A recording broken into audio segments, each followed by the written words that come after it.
Good morning. Welcome to Options Center. It is Friday. Happy Friday, everybody. Thanks for joining us here.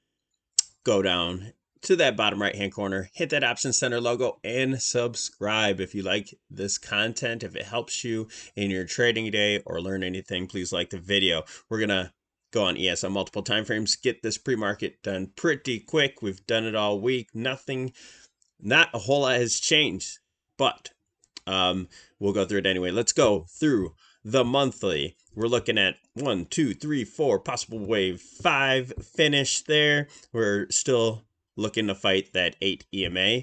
Crossing over on the MACD. Those are some of the highlights. Whoop. All right, on the weekly. Falling from that ascending wedge, breaking down there. Now we're fighting with... First of all, the MACD is at neutral zone, so we could be going up or down from here according to this.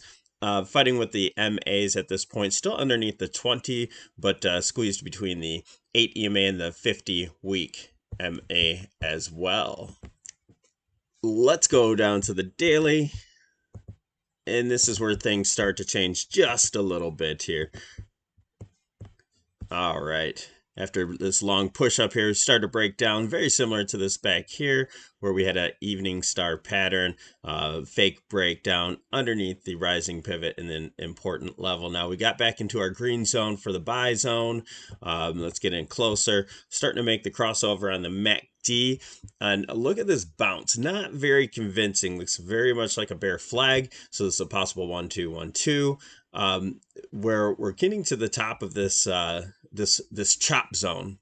Once we re-enter this chop zone, we're having difficulties getting down through the bottom and back out of the top.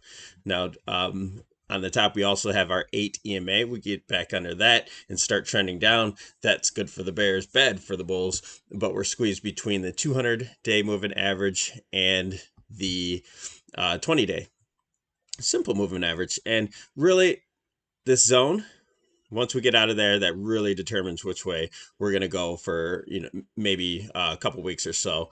I do believe we're headed to the downside, but no predicting. Watch price action. Let's get down to 65. All right. We are in the time zone of a reversal. We're starting to get that reversal. We have a downtrend going here on the 65-minute chart. After this pop-up yesterday, still just having trouble getting over that 45, 14 or 15 area. This looked like a bear flag. We had a possible we had this low right here is a double bottom exact to the tick, actually. So we had A, B, C, possibly. In pre-market here, we're starting to wane all of our gains from overnight. And I do believe, I'll go down to the 15-minute, but if you check this trend out, it looks like it might be trying to curl over and start heading back to the downside. We had a downtrend here, but I can adjust that because we have not made a higher high yet. So we'll see how that goes from that point. And then also the RSI just kind of riding up this trend. We'll see if we start to break. Let's go down to the 15 just so we can see this trend line from the low, high, made a slight new high. So we moved our bump line here, and from that point broke down, back tested, and now possibly either making some sort of correction there and moving higher, possibly breaking down from the 4,500 area, and no good for the bears, or for the bulls, no good. Get under this 4447, and then it's goodbye. Okay. Last thing on the 65, let's go to the Elliott wave. Let's see what kind of count we got going on.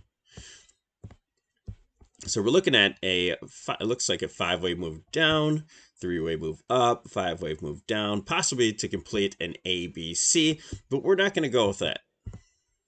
This bounce is looking weak. Everything's looking weak. We still have to watch price action. The wave 4, that might be out of the picture. So this is a possible after 5-wave down for wave 1. 3-wave move up for wave 2.